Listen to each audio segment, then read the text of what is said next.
Sir నిన్న ఏదైతే రజనీకాంత్ గారు, టీవీ నైన్ రజనీకాంత్ గారు ఏదైతే ధర్నా చేశారో, ఏదైతే మోహన్ బాబు గారు ఒక వాళ్ళ పర్సనల్ ఇష్యూని అక్కడ మీడియా అక్కడికెళ్ళడం జరిగింది. అక్కడ మోహన్ బాబు గారు ఆయనకున్న టెన్షన్స్ వల్ల గాని, ఇతర వేరే కారణాల వల్ల చేసుకోవడం గాని, దానికి ధీటుగా ఇప్పుడు టీవీ నైన్ రజనీకాంత్ గారి కొన్ని జర్నలిస్ట్ సంఘాలు గాని ధర్నాలు చేయడం జరిగింది. మోహన్ బాబు గారు క్షమాపణలు చెప్పాలని చెప్పేసి. సో, అది హోల్ సినారియో చూసిన తర్వాత మీకేమనిపించింది సార్? రజనీకాంత్ గారు ఆరంగేట్రం చేయడానికి ఒక సువర్ణ అవకాశం కల్పించిన మోహన్ బాబు. క్యాస్ట్ ఈక్వేషన్స్ బ్రహ్మాండంగా జస్టిఫై అయ్యాయి. ఈయనైతే లైమ్ లైట్లోకి వచ్చాడు, మళ్ళీ వచ్చి నేనున్నానని మహేష్ బాబు గారి లాగా ప్రూవ్ చేసుకున్నాడు.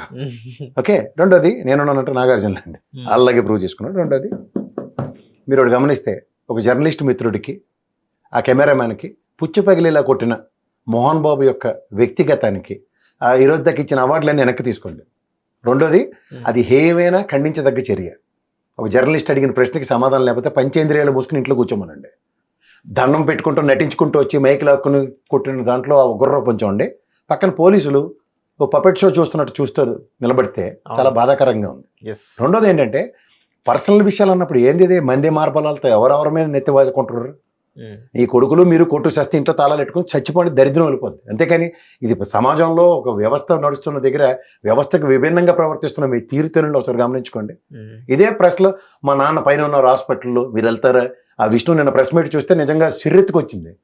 ఏంద్రా మీ అహంకారాలు, ఏం చూసుకుని మిట్టమెట్లాడిపోతున్నారు. ఈ రోజుకి కూడా మీరు పారాసైట్స్లే.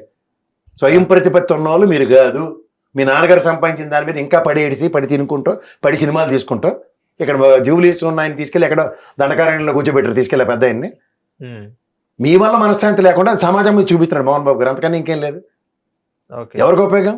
ఆ అమ్మాయిని పెళ్లి చేసుకున్న దగ్గర నుంచి రెండో అమ్మాయి పెళ్లి చేసుకున్నాడు మంచి మనోజ్, అక్కడి నుంచి దరిద్రం మొదలైంది, కొట్టు చేస్తున్నారు. క్యాస్ట్ పరంగా విపరీతమైన భావజాలాలు, క్యాస్ట్ భావజాలాలు ఉన్న వాళ్ళకి వేరేదే యాక్సెప్టబిలిటీ లేవు. లేనప్పుడు వచ్చే ఫ్రిక్షన్స్కి అడ్రస్ చేసుకోగలగాలి. లవ్ మ్యారేజ్లు చేసుకుంటే ఇంట్లో ఎలా ఉంటుందో అదే ఉంది వాళ్ళ కుటుంబంలో కూడా. పెద్ద తేడా ఏంటి? దాన్ని బయటకు తీసుకొచ్చి మా అందరికీ నెత్తివై కొడుతుంటే ఎట్లా కొద్ది? అవును సార్, అక్కడ ఫస్ట్ థింగ్ జర్నలిస్టులు కొట్టడం తప్పు. బహిరంగంగా క్షమాపణ చెప్తూ ఈ నిన్న వ్యవస్థ కొంచెం గట్టిగా వాళ్ళ మీద ఫుడ్ ఆన్ చేయాలండి. సినిమా వాళ్ళ మీద వీళ్ళు ఓవర్ యాక్షన్లకు ఎక్కడెక్కడ కత్తిరేస్తూ ఉండాలి. They lives in a falls illusion. ఏంటంటే క్యారవాన్లో ఉంటారు, సినిమాల్లో ఇంట్లో ఏమో ఏసీ గదుల నుంచి బయటికి రారు. వీళ్ళకి సమాజం మీద పూర్తి అవగాహన ఉన్నట్టు ఆ డైరెక్టర్ ఇచ్చిన మాటలన్నీ మాట్లాడుకుంటూ వీళ్ళు పెద్ద తోపు తురుముకాలను అనుకుని ప్రజల మీదకి వస్తారు. ఇక్కడ మీరు ఒకటి గమనిస్తే, తండ్రికి పిల్లల మీద ఫ్రస్ట్రేషన్. ఎందుకంటే దమ్మిడికి పనికిరాని పిల్లలు గుదిబండల్లో ఈ రోజుకి కూడా ఆయన ఎత్తికే ఉన్నారు. ఆయన సంపాదించిన దాంట్లో కళ్ళు గంజి తాగేది మూసుకుని కూర్చోడం మనిషి వీళ్ళకి పౌరుషాలు ఒకటి. మళ్ళీ ఫస్ట్ ఆఫ్ ఆల్ ఆ అబ్బాయికి దెబ్బ తగిలింది దానికి, రాంబాబు అతని పేరు, ఆ జర్నలిస్ట్కి ఫస్ట్ బహిరంగ క్షమాపణ చెప్తూ ఆ ఫ్యామిలీని మేము ఆదుకుంటామనో 3 ఫ్రాక్చర్లు పడ్డాయి, ఆ డాక్టర్ గారికి సాయం మేము అందిస్తాం, ఆల్రెడీ టీవీ నైన్ మేనేజ్మెంట్ సుహృద్భావ వాతావరణంలో వాళ్ళకి ఎక్స్టెండ్ చేస్తుంది, మేము కూడా మా వంతు సాయం మేము చేస్తాం అన్నది చెప్పడం బాధ్యత. ఆ ఫ్యామిలీతో మీరు మా ఇంటికి వచ్చారా, అలా ఎప్పుడో దాసనారాయణ గారు చుట్టాలైనందుకు, దాసనారాయణ గారు ఇంట్లో పెరిగినందుకు అలాంటి డైలాగులు చెప్పుకుంటే ఏందే తమాషాలు? నోరే తిరగదు. ఫస్ట్ ఆఫ్ ఆల్ తెలుగు భాష రాదు. వీళ్ళని అనవసరంగా ఎవరండి ఎంటర్టైన్ చేస్తున్నారు? అసలు తమ్మిడికి పనికిరారు వీళ్ళు. వెళ్ళి ఇంట్లో బౌన్సర్లు, వీళ్ళకి అలవాడేటండి నాకు అర్థం కాదు. ఇంటి చుట్టూ 10-20 మంది ఏంటి సెక్యూరిటీలు. సెక్యూరిటీ అంటే పహారా కాస్తారు, ఈ బౌన్సర్లు ఏంటి ఇటు వచ్చిన దానికి? అంటే విష్ణు గారు ఏం చెప్పారంటే, మోహన్ బాబు గారు మీరు ఒకసారి అబ్జర్వ్ చేసినట్టయితే ఒక నమస్కారం చేసుకుంటూ మెల్లగా రావడం జరిగింది. ఆయనకున్న టెన్షన్, తేనె పూసిన కత్తి అంటారు తెలుసు కదా, ఇలా నటించుకోండి మహా నటి అని దండం పెట్టుకుని రావడం, కత్తి తీసి పొడిచేస్తాడా, కొట్టేస్తారా జర్నలిస్టులని? ఎవరిచ్చారండి వీళ్ళకి అధికారాలు?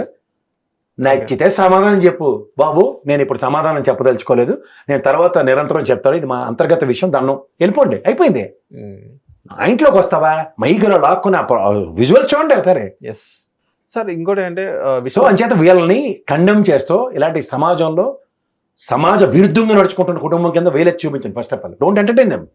ఓకే, వాళ్ళ కడుపు అంటే ఎలా ఉన్నాయి, 100 కోట్లు పెట్టి పెద్దోడి మీద సినిమా తీస్తున్నారు, చిన్నోడి కడుపు రగిలిపోతుంది. ఆవిడకు ఈడ్చుకొస్తే 10 రూపాయలు కూడా వాటికి. ఆ సినిమాలు తీసి తిరగబడిపోయారు కదా, ఒకడు కూడా కూర్చొని చూడలేదు. సార్ ట్రాక్ రికార్డులు గమనించండి ఒకసారి. సో ఇంకోటి ఏంటంటే, ఏదైతే మోహన్ బాబు గారు కొన్ని హెల్త్ ఇష్యూస్ వల్ల బాధిపడుతున్నా, ఆ టెన్షన్ హెల్త్ ఇష్యూలు ఈయన కొడితేట కంటికి ఇంత గయ్యింది, మోచి ఇచ్చుకో దెబ్బ తగిలింది.